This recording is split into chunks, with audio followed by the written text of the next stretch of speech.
दोस्तों, जब छोटी उम्र के लड़के उज्जैन में पढ़ाई कर रहे थे, वहीं एक लड़का अपराध की सीढ़ी ऐसे चढ़ रहा था जैसे पबजी और फ्री फायर का लेवल पार कर रहा हो।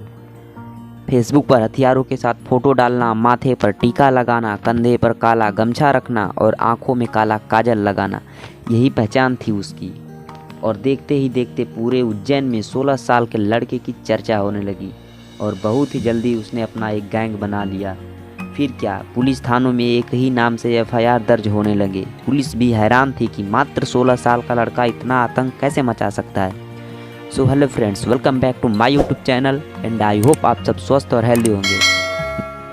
मैं बात कर रहा हूं दुर्लभ कश्यप की, जो कि 8 नवंबर 2000 में एक बिजनेस कारोबारी पिता और सरकारी टीचर मां के यहाँ खिलकारी गूंज उठी और जन्म हुआ एक लड़के का। पिता ने नाम रखा दुर्लभ। उनका मानना था कि उनका बेटा बड़ा होकर एक अच्छा और सबसे हटकर कुछ नया करेगा। हुआ भी कुछ ऐसा ही। अच्छा तो नहीं, लेकिन सबसे हटकर जरूर किया। दुर्लभ ने अपराध का रास्ता चुन लिया। पहले स्कूल से शुरुआत हुई। स्कूली समय से ही दुर्लभ अपने सीनियर और जूनियर के झगड़ों को निपटाने लगा और फिर धीरे धीरे स्कूल का दादा बन गया। फिर क्या, स्कूली दादा का खौफ इतना बढ़ गया कि उसके उम्र के लड़के दुर्लभ को ही अपना सरकार मानने लगे। थोड़ी दिनों में ही कश्यप ने अपने उम्र के लड़कों की एक गैंग बना ली। इस गैंग के लड़के कश्यप का कहना मानते और कश्यप के कहने पे किसी को भी मौत के घाट उतार सकते थे। कुछ सूत्र बताते हैं कि दूसरे शहर के लड़के दुर्लभ से जुड़ने के लिए उज्जैन अपना घर बार छोड़कर आने को तैयार थे। अब वो समय आ गया था जब दुर्लभ उज्जैन के बड़े कारोबारी और पुलिस के आंखों में गड़ने लगा था। यही वह वक्त था जब कश्यप ने अपने उम्र की दहलीज को पार कर 17 साल का हो गया था। 17 साल की उम्र तक पहुँचते पहुँचते उसके ऊपर बहुत अधिक आपराधिक मामले दर्ज हो चुके थे, जिसमें फिरौती, जान से मारने की धमकी और भी संगीन मुकदमे उज्जैन के थानों में दर्ज हो गए थे। 18 साल की उम्र तक पहुँचते पहुँचते उस पर 10 मुकदमे दर्ज हो चुके थे। ऐसा कहा जाता था कि दुर्लभ को उज्जैन का भाई बनाने में सोशल मीडिया का बहुत बड़ा हाथ था।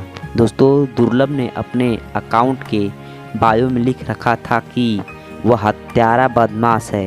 कोई भी विवाद हो, छोटा मोटा कैसा भी विवाद हो, उसे संपर्क करें। ऐसे कई पोस्ट के जरिए वह अपना अपराध की दुनिया में नाम बनाने लगा, लोगों को धमकाने लगा। लेकिन कहते हैं ना, अपराध की दुनिया ज़्यादा बड़ी नहीं होती।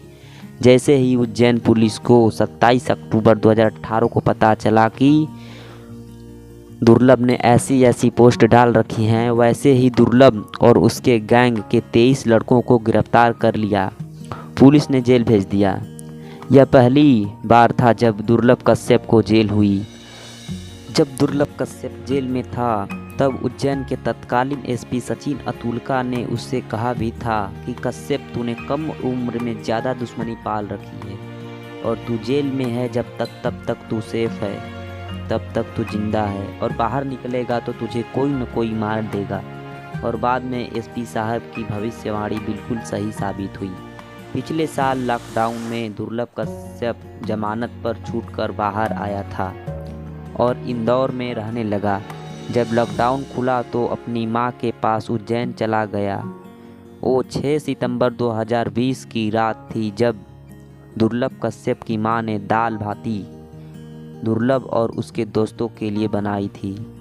सबने मिलकर खाना खाया और फिर रात को सिगरेट और चाय के चस्के के लिए आमन उपबूरा के दुकान पर रात के 1 बजे पहुंचे।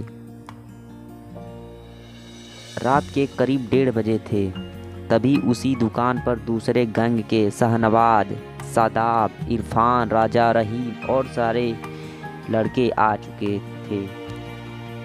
उनके कई साथी भी इसी दुकान पर पहुंचे। पुरानी झगड़े के कारण दोनों एक दूसरे को घूरने लगे और शाहनवाज से दुर्लभ की कहासुनी हो गई। फिर क्या था, शाहनवाज और उसके साथियों ने कश्यप के ऊपर चाकुओं से हमला कर दिया और दुर्लभ ने भी शाहनवाज पर गोली चला दी, जो कि उसके कंधे में लगी और वह घायल हो गया। उसके बाद शाहनवाज के साथी दुर्लभ और उसके साथियों पर टूट पड़े। दुर्लभ के साथ 4 दोस्त थे, जबकि शाहनवाज के साथ अनेकों साथी थे। उन लोगों ने दुर्लभ पर चाकुओं से वार करना शुरू कर दिया और उसके दोस्त अपनी जान बचाकर भाग गए। कश्यप के दोस्त अभिषेक शर्मा का कहना था कि शादाब चाकू मार रहा था। दुर्लभ को 34 बार चाकुओं से मारा गया था और मात्र 20 साल की उम्र में उसकी मौत हो गई। दोस्तों, इस गैंगवार की खबर से पूरे उज्जैन की नींद खुल गई थी और हर चैनल पर केवल कश्यप की खबर चलने लगी थी। वो माँ जिसने थोड़ी देर पहले अपने बेटे को खाना खिलाया था, फिर थोड़ी देर बाद उसके बेटे की लाश को देखने के लिए उसे बुलाया जाए। दुर्लभ के मौत के बाद उसकी माँ पद्मा ने भी 7 महीनों के बाद इस दुनिया को अलविदा कर दिया। पिता मनोज कश्यप चाहते हैं कि जिस राह पर उनका बेटा गया उस राह पर और कोई न जाए। दुर्लभ हत्याकांड का मुख्य आरोपी शाहनवाज भी जेल के छत से कूदकर डर के मारे आत्महत्या कर ली। मैं इसी के साथ वीडियो को एंड करना चाहूँगा। दोस्तों, वीडियो अच्छी लगी हो तो लाइक ज़रूर करें और ऐसे ही अच्छे वीडियो देखने के लिए हमारे चैनल को सब्सक्राइब कर लें और कोई शिकायत और सजेशन करनी हो तो कमेंट ज़रूर करें। Thanks for watching. मिलते हैं अगली वीडियो में।